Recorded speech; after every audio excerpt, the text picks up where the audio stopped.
অষ্টমীর দিন দুপুরে আমাদের পাড়ার ক্লাবে প্রসাদের আয়োজন করা হয়েছে। সেখানেই আমরা গেছিলাম।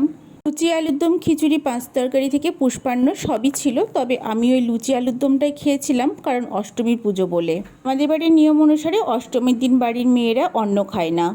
বিকেল 4:30 নাগাদ আমি আর শ্রীহান এসেছিলাম বাড়িতে। তারপরে বাড়ি এসে গেছিলাম ঠাকুর দেখতে।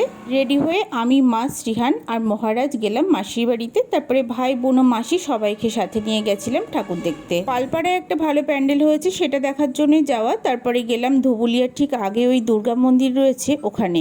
তো ওই দুর্গা মন্দিরে আমি আগেও একবার গেছি, তবে পুজোর সময় নয়।